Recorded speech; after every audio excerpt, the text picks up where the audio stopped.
The Coach's Corner is your source. Baseball, football, soccer, and hoops. The Coach's Corner has the scoop. It's the Coach's Corner with Andy. Covering Tri-State sports, it's the Coach's Corner with Andy on 92.1 The Goat. It's the Coach's Corner. In Franklin County sports news last night, the Northern York Polar Bears took on the Greencastle Antrim Blue Devils and beat them 6-1. Northern now moves to 13-1-1 and occupies the number 6 ranking in District 3 Class 4A. The Blue Devils are 11-4-1. They did manage to score a goal by Kat Marciano in the first half, assisted by Braylon Cordell. Last night, the Northern York Polar Bears took on the Greencastle Antrim Blue Devils in boys soccer. Northern York came out on top 7-0. In girls volleyball, Chambersburg beat Waynesboro last night. The Trojans, ranked number 4 before the match in the District 3 Class 4A rankings, hosted the number 8 Maidens on Monday night. In a non-league showdown, the Trojans are now 16-3. They picked up wins of 25-17, 25-11, and 25-14 over a quality Waynesboro team, who now stand at 14-4. Chambersburg ended its regular season by winning 15 of its last 16 matches. They'll now host a District 3 first-round playoff match on Wednesday, October 23rd, with the opponent yet to be determined. Here's your Washington County sports roundup. According to the Herald Mail, last night, Smithsburg took on Catoctin in flag football. Smithsburg beat Catoctin 20-6. In boys soccer, Boonesboro took on Clear Spring last night. Boonesboro came out the victor against Clear Spring 3-0. Lots of action happening in volleyball last night for Washington County. Williamsport beat Thomas Johnson by scores of 25-15, 25-8, and 25-9. Urbana also beat Boonesboro in a close one, 3-2. Hancock took down Lighthouse Christian 3-0, while Grace beat Frederick Force 3-0. Coming up tonight for Washington County volleyball, Clear Spring takes on Smithsburg at 6:30. Also at 6:30, Catoctin taking on Boonesboro. North Hagerstown travels to Linganore. 6:45 is game time. Oakdale at South Hagerstown tonight at 7, and Walkersville takes on Williamsport in Williamsport at 7. In girls soccer action tonight, Williamsport travels to Walkersville. Game time at 6. Smithsburg plays Clear Spring at 7. Linganore travels to North Hagerstown. Game time at 7, while South Hagerstown travels to Oakdale. Game time at 7. In boys soccer, lots of games this evening. Clear Spring travels to Smithsburg. That game's at 7, while Catoctin takes on Boonesboro at 7. Oakdale travels to South Hagerstown. Game time at 7, while Walkersville visits Williamsport. Game time 7 p.m. North Hagerstown will also travel to Linganore. That game also at 7. The MDCC quarterfinals are also starting tonight. Heritage takes on Cumberland Valley Christian. Here's your national sports roundup for last night, Monday, October 14th. The Buffalo Bills beat the New York Jets on Monday Night Football 23-10 in New York. Josh Allen was 19 of 25 for 215 yards passing with 2 touchdowns, while Aaron Rodgers was 23 of 35 for 294 yards, 2 touchdowns, and 1 interception. James Cook was a late game time decision. He did not play. He was ruled out last night with a toe injury. So Ray Davis and Ty Johnson took over the running back duties for the Buffalo Bills. Ray Davis had 20 carries for 97 yards, while Ty Johnson added 4 carries for 34 yards.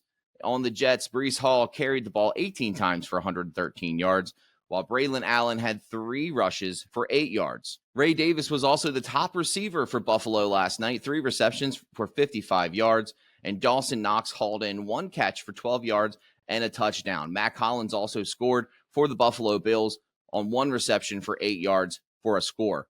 Alan Lazard was the leading receiver on the New York Jets, 6 receptions for 114 yards and 1 touchdown.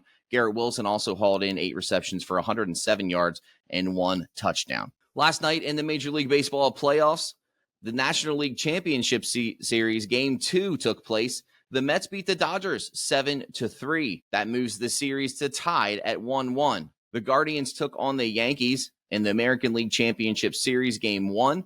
The Yankees came out on top 5-2. New York now leads the series 1-0. Last night in the NHL, the Panthers beat the Bruins 4-3, while the Kings lost to the Senators 8-7 in overtime.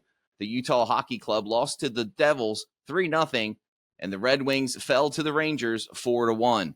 The Penguins took on the Canadiens, beating them 6-3, while the Islanders beat the Avalanche 6-2. Tonight in Major League Baseball playoffs, the Cleveland Guardians take on the New York Yankees. Game time at 7:38. Tanner Bibby throwing for the Guardians, while Garrett Cole takes the mound for the New York Yankees. This will be game 2 of the American League Championship Series. New York leads 1-0. It's a busy night in the NHL. The Vancouver Canucks take on the Tampa Bay Lightning, game time at 7. The Las Vegas Knights take on the Washington Capitals. The New Jersey Devils take on the Carolina Hurricanes, while the Florida Panthers take on the Columbus Blue Jackets. Minnesota battles St. Louis. Seattle takes on Nashville, while San Jose will travel to Dallas, game time at 8. Chicago and Calgary will take on each other at 9 o'clock. The puck drops for Philadelphia at Edmonton at 10 p.m.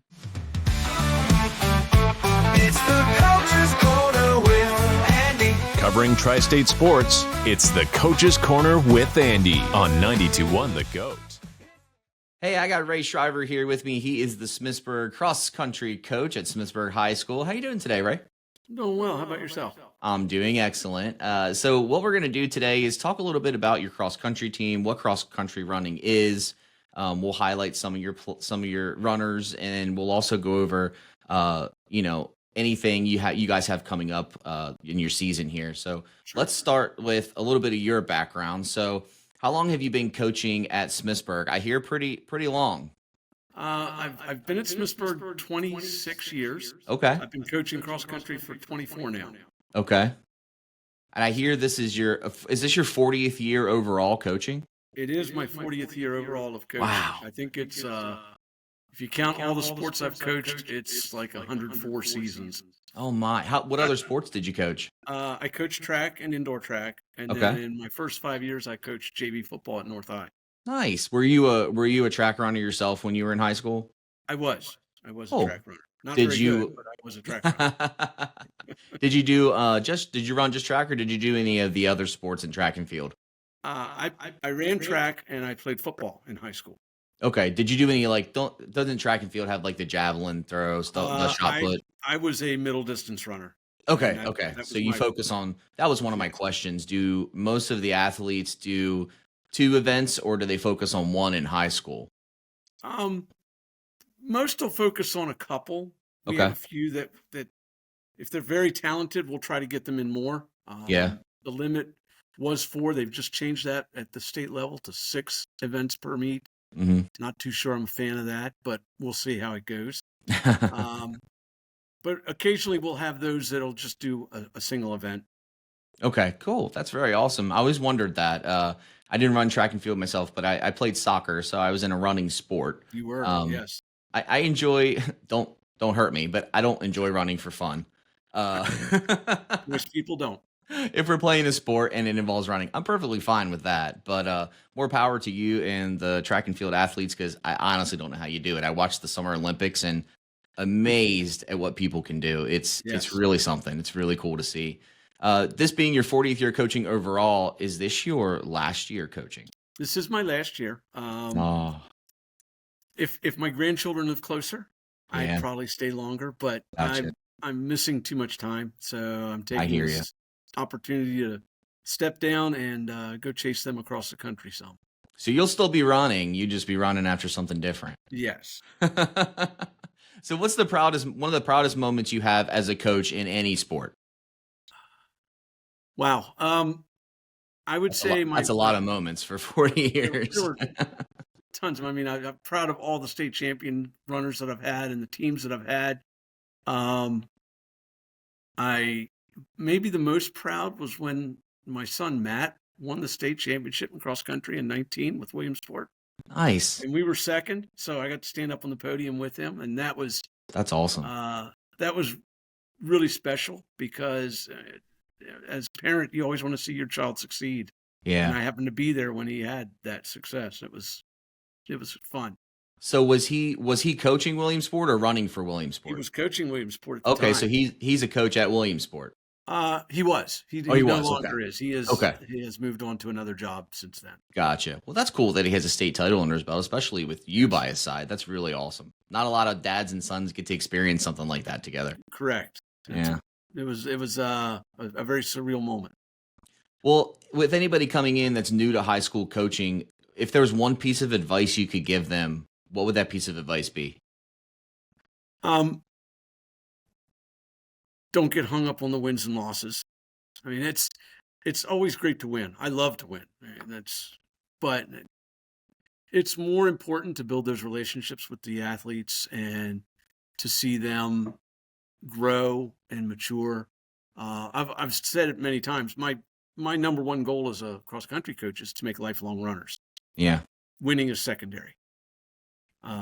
And it's a joy. I still follow some of my athletes that have gone on and they're running, marathons, they're running Ironmans. It's just fun to keep up with them and see them enjoy it still. Yeah, especially out of high school, like you said, making them a lifelong runner is really cool. That just shows the impact that you have on kids.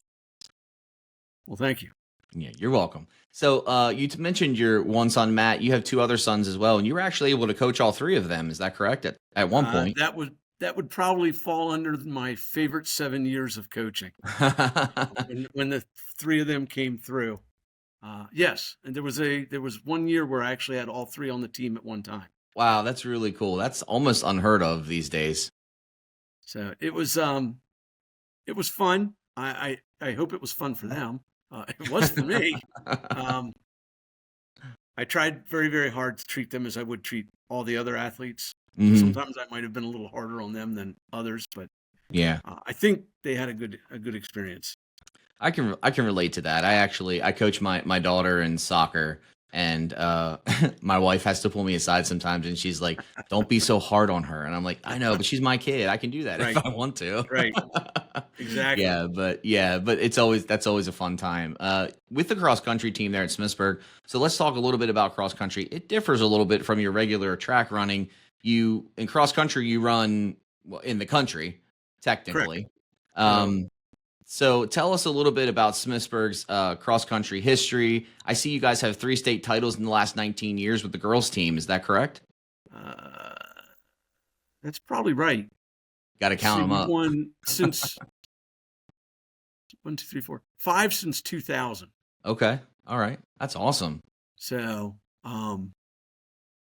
yeah, for the girls team, the guys have been second a number of times. Just always had that one team that couldn't quite get.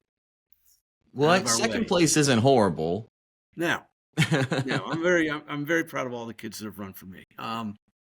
So we've had some success. It's been wonderful. One of the nicest accolades I got from another coach a couple of years ago was his comment was, when you get to the state championship, you always have to worry about Smithsburg.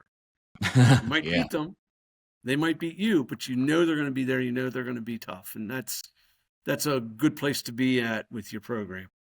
Yeah, you guys have quite the reputation in the running community. From what I've gathered and the research I've done, which is awesome. Your most recent title, you guys won last year. The girls won last year, correct? Yeah. Correct. So, are we eyeing another championship run here this season? We are doing our best to accomplish that again. We graduated one young lady, Michaela, and she was fantastic. She was our number 2. Mm-hmm. But we've had some new talent come in, and they're working hard trying to recreate that winning feeling. So what does it take to become a cross country runner? If somebody's running track and field and they decide to run cross country, are there any big differences that really stand out between the two besides running through the country? If you're a distance runner in track and a distance runner cross country, probably the biggest difference would be, for one, the longest we run in track is 2 miles. Mm-hmm. And cross country is usually a 3 mile or a 5K. Okay. And then secondly, you have to contend with hills and different terrain, grass, driveways, gravel, whereas on a track, it's that same surface all the time. Yeah. So it makes it a little more challenging. We relish that. I think the kids enjoy it thoroughly. It takes a certain mental toughness. Mm-hmm. It also takes just being a little weird. I have a young lady who's on the team, and it's her first year out, and she goes, "I didn't think I'd like it, but you guys are weird, and I like you, so it's been fun." I'm like, "Well, yeah, that's about right. We're not totally normal, but I like it that way." Weird is good these days. Weird Yes, is good. it is. So you mentioned some of the challenges that come with being a cross country runner. Are one of those challenges having more injuries? Do more usually occur than your regular track and field? And how do you train the runners to avoid those and deal with those? It's possible. Yes, you Mm. could have more injuries. We typically don't. Okay. I am a proponent of lower mileage, more vigorous workouts as opposed to just go run 15 miles. Yeah. There's a time and a place for that. I try not to during the season so that they stay healthier. My goal is to have everybody healthy end of October, beginning of November, so that they can run well at the state meet. Right. So we Where, adjust. where's the state meet happening this year?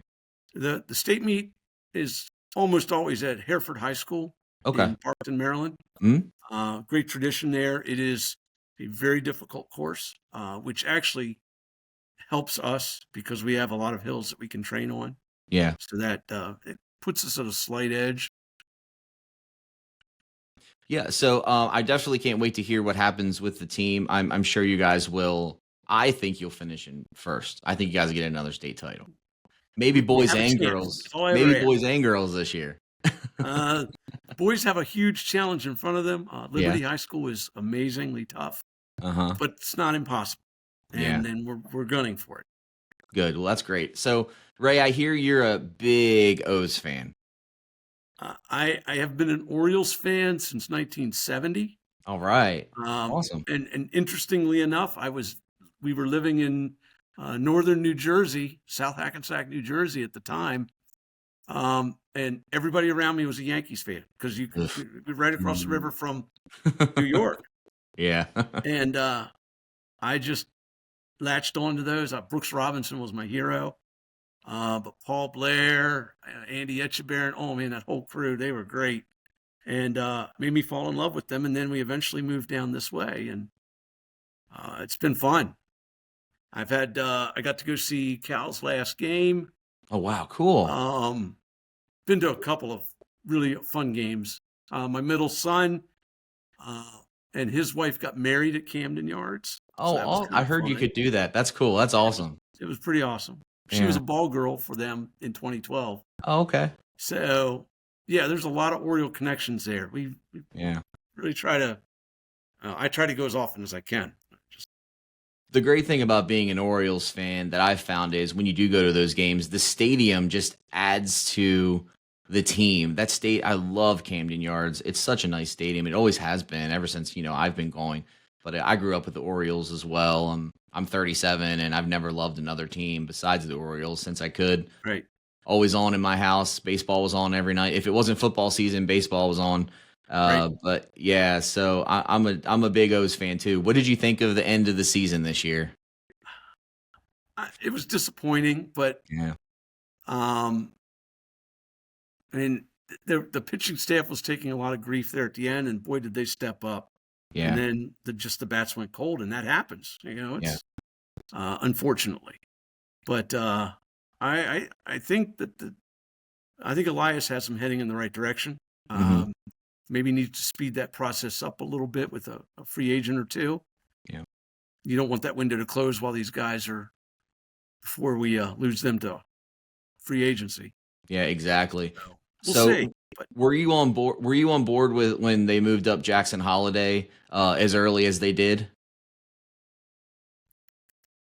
I think he was under a lot of pressure to do that. Yeah. I think there was just a lot of outside pressure to bring him up and force the issue. I don't have a problem with it. Give the kid a chance. If he'd have thrived, everyone would have said it was ingenious. Right. It would have been a He totally different struggled, and story. then I think they did the right thing, send him back down till he was more Yeah. ready, and then bring him back. Baseball's a long season, It is and very long. Yeah. you gotta take some chances sometimes. I mean, if they'd have caught magic in a bottle there, and he'd have had the kind of season that Gunnar was having, Uh-huh. holy moly, Right. that would be Exactly. great.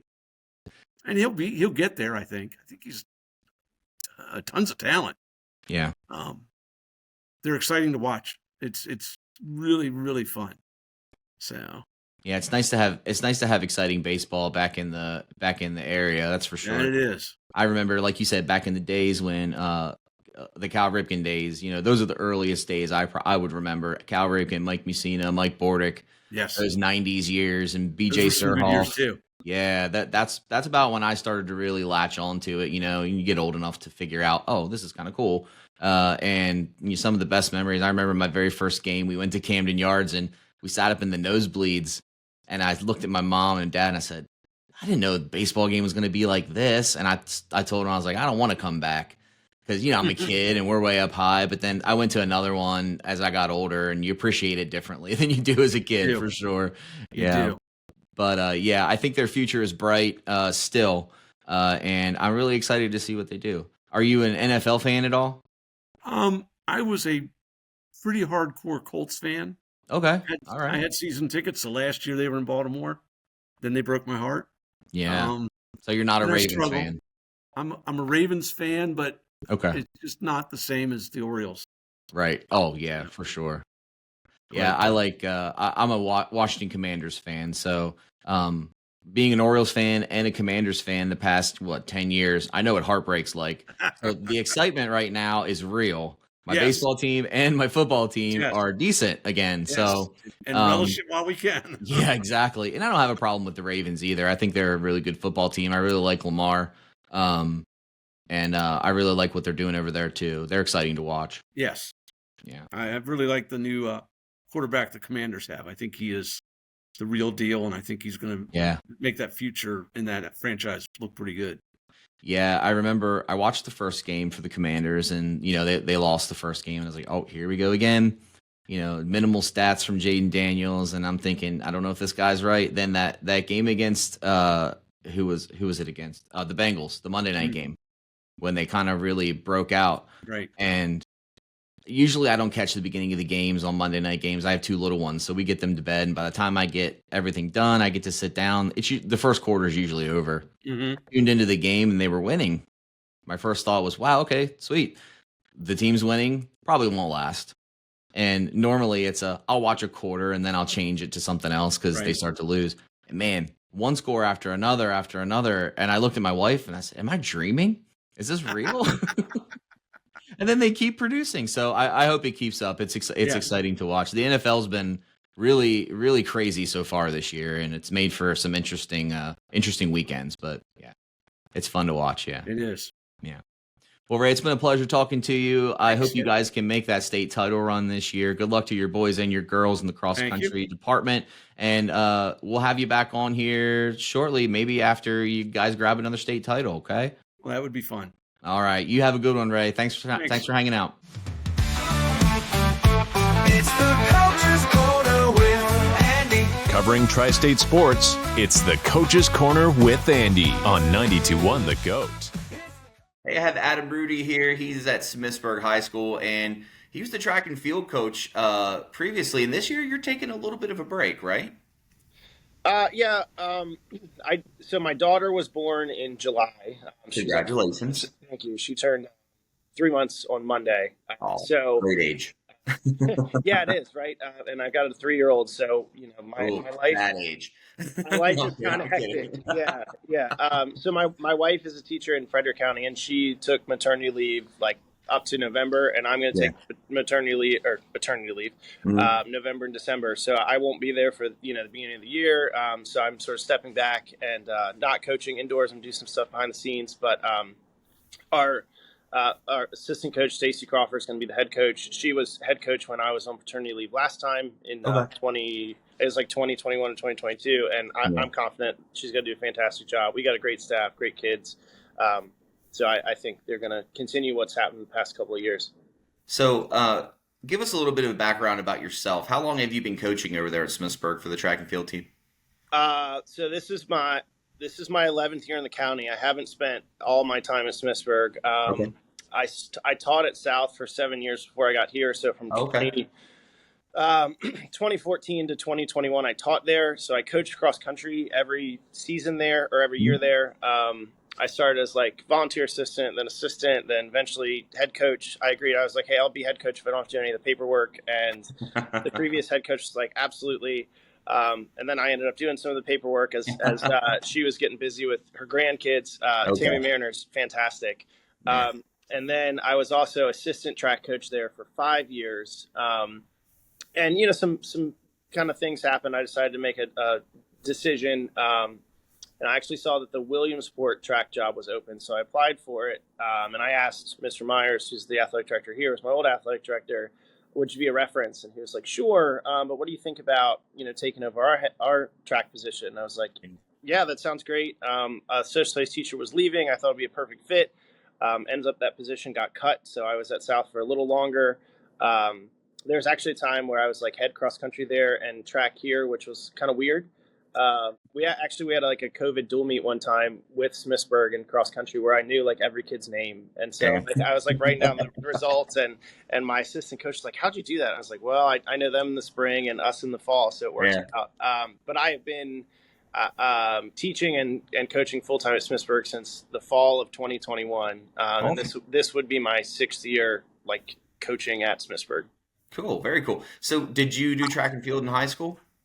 Yeah, so I originally started with cross country, and the first day of practice, I did not like it. I like my coach was like, "Hey, we're gonna run 3 miles." And I was like, "You're crazy. What?"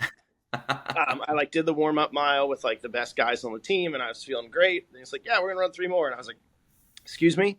Pass. And then he's like, "Yeah, then we're gonna do some what we call striders, which are like build up sprints kind of thing." And I was like, "You want me to run more?" And I went home and I was like, "Mom, I can't do this." She's like, "Well, you're not going to quit." So then the next day went better. And then that Saturday we went out to the Sino Canal. I went to Lincoln High School. And I ran 6 miles and I was through the moon. I just felt so proud of myself. And so then I kind of got hooked on running that fall. I really liked the fact that like you get out of it what you put into it. I still played baseball that spring. I was a big baseball player before that. But I could just tell this wasn't where I wanted to be. So I switched to like full-time running my sophomore year of high school. And I ran at Salisbury when and then once I got out of college, I sort of always knew I wanted to be a coach. Like my brother and I joked about coaching Little League against each other when I was like 12. So it was kind of always there. And so I kind of picked up coaching immediately. I didn't necessarily apply to coach at South. Like I interviewed, they're like, "Hey, you could help with cross country." I was like, "Yeah, absolutely. I love to run." And then it just, took off from there. Once you say yes, it just snowballs. Yeah. Like ironically, the only coaching interview I've ever done was like to interview for track here. The rest sort of just, I don't want to say fell in my lap, but like it made sense. Yeah. That's awesome. So do you still run today? Do you participate in any races? I would love to. So I get it. You probably don't have a lot of time. Well, yeah. So like back when I coached cross country, I ran every workout and stuff with the team. And then I actually had plantar fasciitis like really, really bad in 2016. And that slowed me down some, but I got back on my feet again. I was running, relatively consistently. I was actually like in pretty good shape during COVID. I'm proud of that one. And then when my son was born, it became a little bit harder, but I was still, getting out doing 5-6 miles when I could. And I had every intention of getting back to getting in somewhat of shape this summer. And I did something to my foot. I don't know what exactly, but I was in a boot for like 6 weeks. Wow. And then that didn't work. And I did acupuncture and I'm still hobbling around a little bit. So I would like to run more, but I've kind of been silent and gotten a little bad. Eventually you'll get back to it. Yeah. I hope so for sure. I miss it.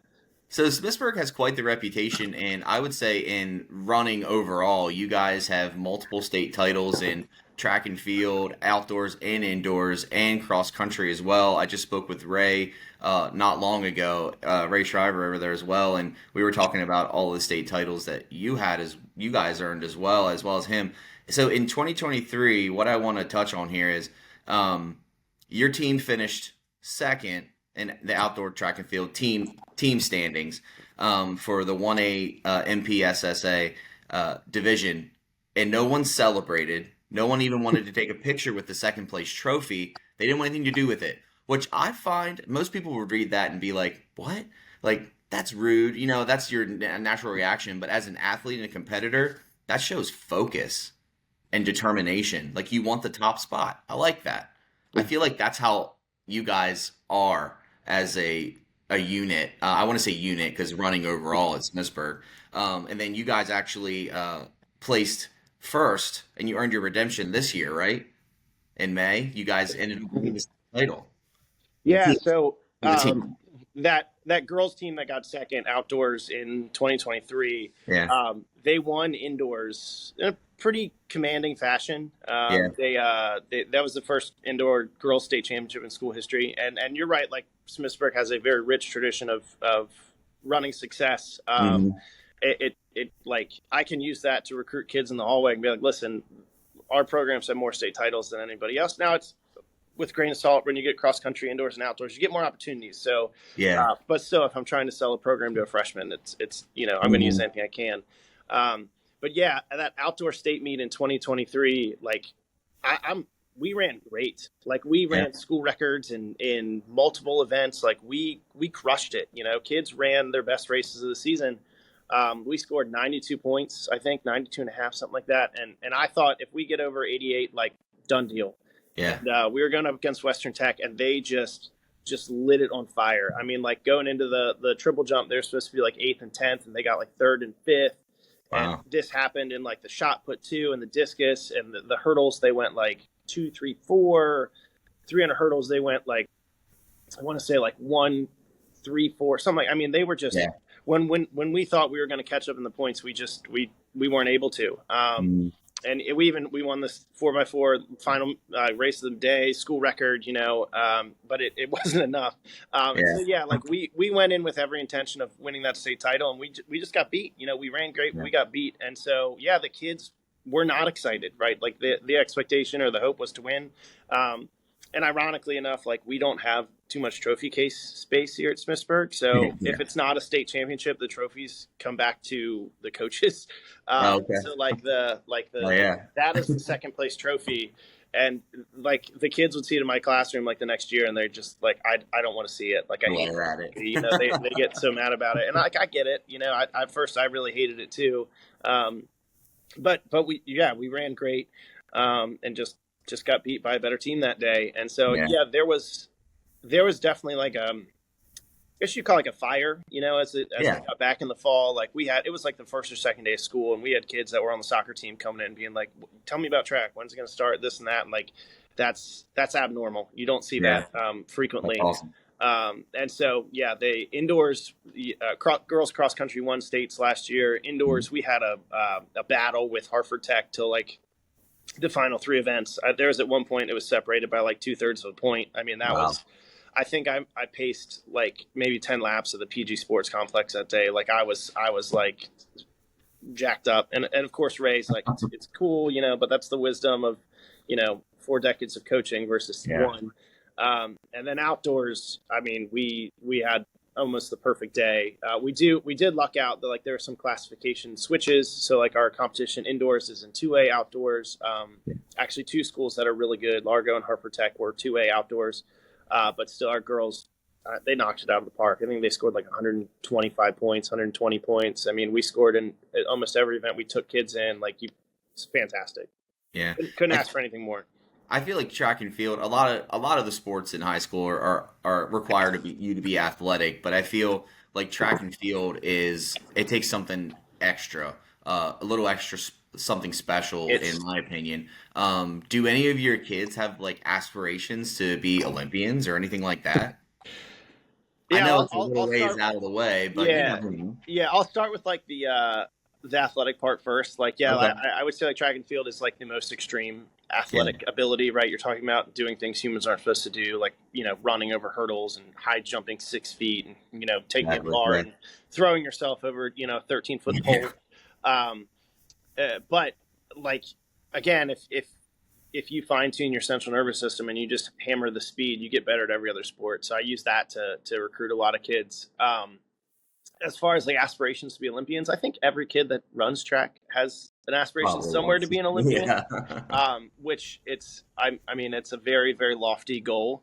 I know we've got at least 4 senior girls that have received some sort of interest from Division I schools. There's I know of at least 2 other boys that are getting recruited by Division I, II. We had a couple kids go off and run in college last year at Mount St. Mary's and Salisbury, the year before High Point. So, we've enjoyed some of that success. But there's a gigantic jump from, 1A track and field or even high school track and field to the Olympics. It's Yeah. It's huge.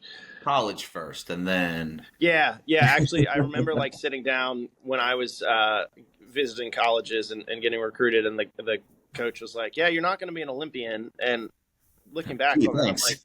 I'm like, that should have been a sign of like, hey, this probably is not the best coaching relationship. But it's true. Like it's you're trying to perform better than you ever have at your intended event, whatever that Yeah. is, right? And so it's an interesting dynamic because like you can run the best race of your life and get fourth and be disappointed. And like, well, you did the best you've ever done, So I think a big thing is perspective for a lot of the kids, like understanding you did something incredible, someone else did too.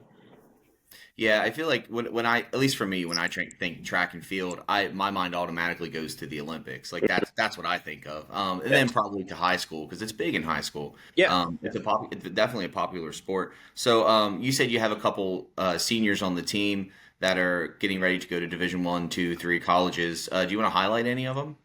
Yeah, I mean, like it's great to say like, hey, you've been a great coach, but like great athletes make great coaches. It makes your job so much easier. So I don't think anyone's necessarily like made a decision yet. But like Cora Gensel, who's won a couple of state championships and it's cross country state title, 1600 state title, bunch of relay state titles. She's receiving some interest from a fair number of D1 schools. George Mason is one. Jenna Howe, who is phenomenal sprinter. There's our Fine. She's received some interest from a couple of D1 schools. Coaches like getting back to her. Flag football, come to the main office. I love it. Yeah. Main office. I know Kayla Hallbecker's received a couple of interests. Grace Ellis has received a couple of interests. So there's some of these kids that have been like stalwarts for the program are really sort of. People are taking note, which is nice to hear about. Yeah, that's really cool to see. And I know it's nice to see kids dedicated to the sport that you're coaching, especially when a lot of them are multi-sport athletes. I'm sure some of your track and field participants, actually, like you said, some of them come from soccer, other sports where running is prominent. I would think maybe the cross country runners come across, but it's cool. It's cool to see the bond and the. Yeah. I love using the line that like we turn JV soccer players into state champions because it's not a lie, and then like for some kids it clicks, and like Jenna Howe, Taylor King, like as freshmen and sophomores, Cora, Grace, they all played soccer. Some of them were on JV, some were on varsity, but then they really sort of excelled on the track. And most of the cross country kids end up running year round because that's what we did. But I try to get kids from every sport. Volleyball players can make great jumpers, and if you improve your central nervous system, you're going to be a better volleyball player. Basketball players are usually super durable. They can jump, long jump, high jump, triple jump.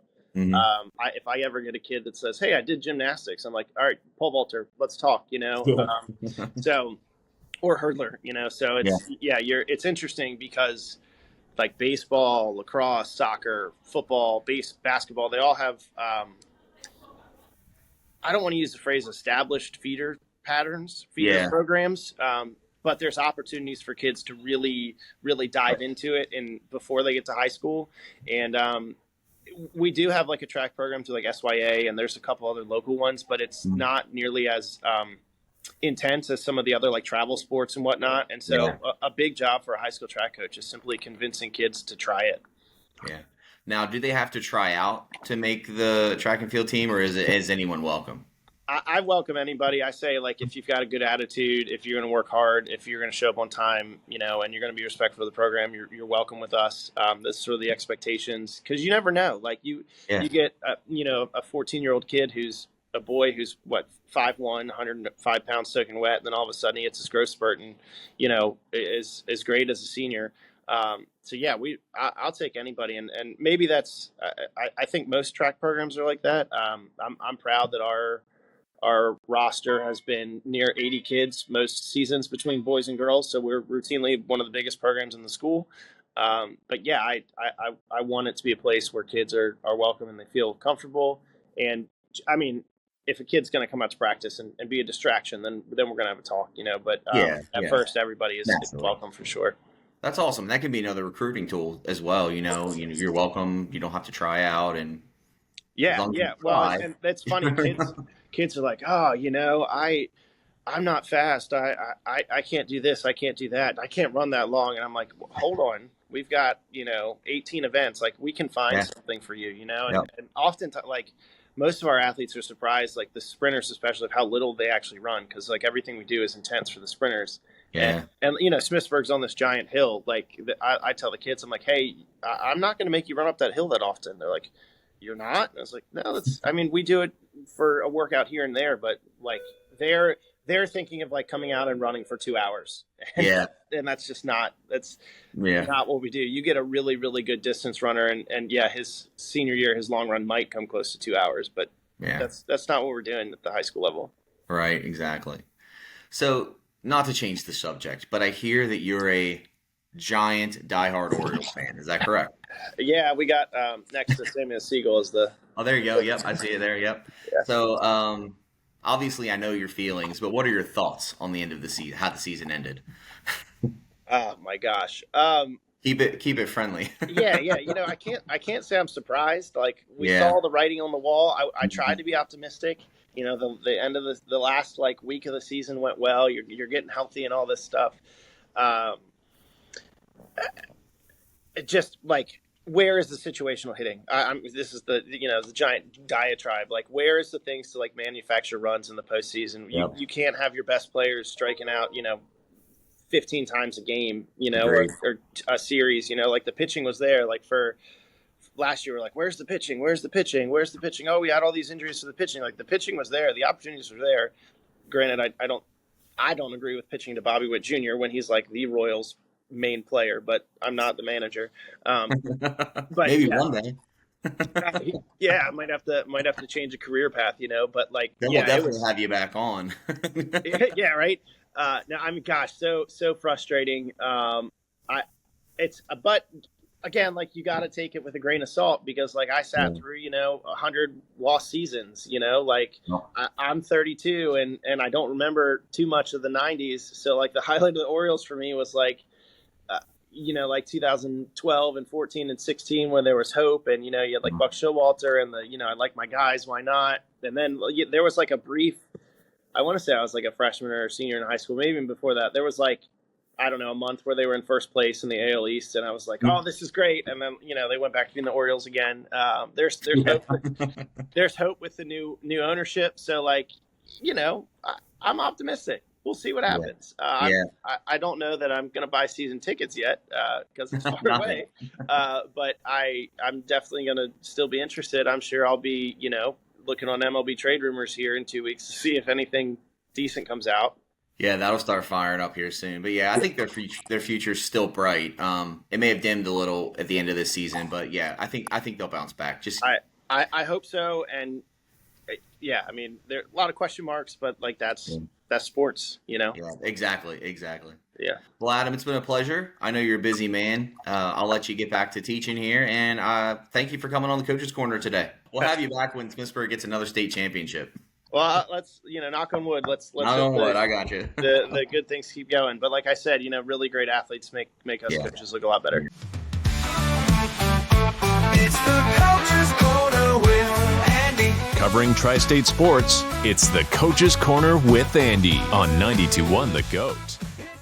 Last night in NFL Monday Night Football, the New York Jets fell to the Buffalo Bills 23-20.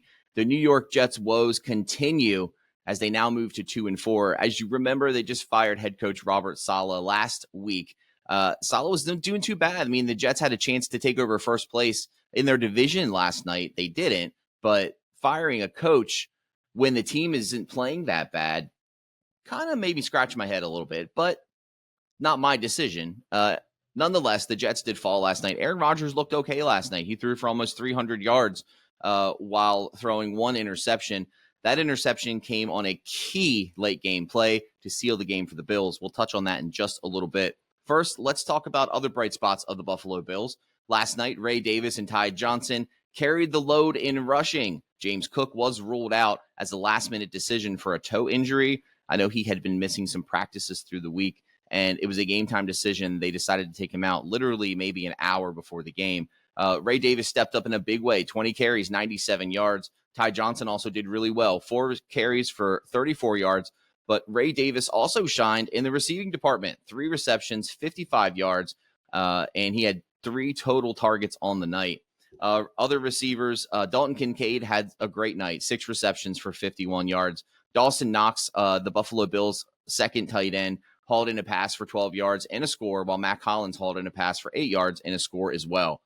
Josh Allen had a decent game, throwing for 215 yards, 2 touchdowns, no interceptions. He was 19 of 25 with a QB rating of 85. He's had better games, more stat padding games, I guess you could say, but he got the job done last night. But the defense was the bright spot for the Buffalo Bills last night, late in the game. All game long, they were giving up big plays to the New York Jets. Aaron Rodgers was connecting with all of his receivers and was looking pretty good up until Taron Johnson decided to make a statement, picking off Aaron Rodgers' pass with just under 2 minutes remaining in the game to preserve a 23-20 win. Big play for Taron Johnson. Johnson was a second-team All-Pro in 2023. He was playing his first game since week 1. He suffered a forearm injury, but what a way to say, I'm back. The Bills defense gave up 8 plays of 20 or more yards to the Jets in the first three games of the year. The Bills allowed 7 such plays last night. That number is now at 15 from weeks 4 to 6. Buffalo also allowed a Jets offense that came into the game averaging 80.4 rushing yards per game to get 121 yards on the ground. The Buffalo Bills were saved by 2 missed field goals from Jets kicker Greg Zuerlein. Kind of unheard of for Greg Zuerlein. All happening in the second half, in addition to strong red zone defense that allowed the Jets to convert on 1 of 4 red zone trips. The Bills missed a lot of opportunities. They did come away with the win still, forcing needed turnovers, avoiding crucial mistakes. Quarterback Josh Allen has 6 straight games without throwing an interception, which is the longest stretch of his career. The most surprising performance last night, Ray Davis. The man was unstoppable. He really stepped up in the absence of James Cook. He had a great rushing night. He had a great receiving night. He finished with 20 rushes for 97 yards, 3 catches for 55 or more. The offense is at its best when the running game is going for the Buffalo Bills. I feel like that's standard for most teams. Once you can get that running game going, the rest falls into place. The Bills will take on the Titans on Sunday. That game time is at 1 p.m. Now to the New York Jets. New head coach, new offensive play caller, same result. The New York Jets dropped their 3rd straight game and missed a chance to grab a share of first place in the AFC East last night with Monday Night Football. Jeff Ulbrich, who replaced the recently fired Robert Saleh 6 days ago, kind of had the same performance that prompted owner Woody Johnson to sack Saleh. Now, will they get rid of Ulbrich? I don't think so. I don't think they'll do 2 coach firings in one season, but who knows? We may see something we've never seen before in the NFL this season. The Jets showed some signs of life on offense under new play caller Todd Downing. He replaced demoted Nathaniel Hackett. The result was another crushing loss, though. They lost by a combined 10 points in the past 3 games. Now they're on the verge of falling out of contention for playoffs. Do we think Aaron Rodgers is washed up? In my opinion, no. I think Rodgers is rebounding from last week's horrible showing of his 3-interception game. He threw for 294 yards last night. That's just shy of his first 300 yards performance in 28 games. The whole night was just a tease, though. Rodgers played well enough to win, but he was undermined by dropped passes. The Jets lead the league in drops. And there was one magical moment, a 52-yard Hail Mary touchdown at the end of the first half. But he ran out of that magic once he threw that interception on the Jets' final drive of the game. I think he can rebound from this. In my opinion, I don't think Aaron Rodgers is on the correct team. The Jets have too many things happening, too many bad things happening in the organization, too much distractions. Aaron Rodgers, I still think, has it. I still think he can compete. Not what he used to be, obviously, but I think he's still got some gas left in the tank.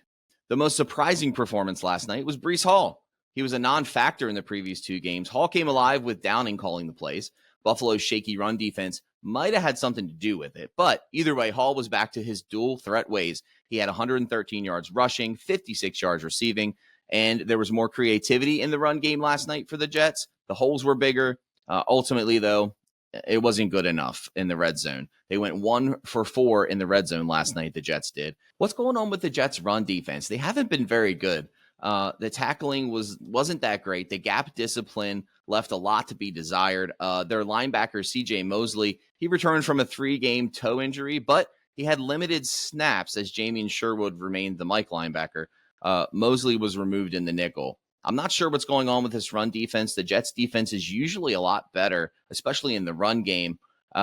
We'll see if they can fix the problems before their next game. That next game coming against the Steelers, a tough game, Sunday night on Sunday Night Football.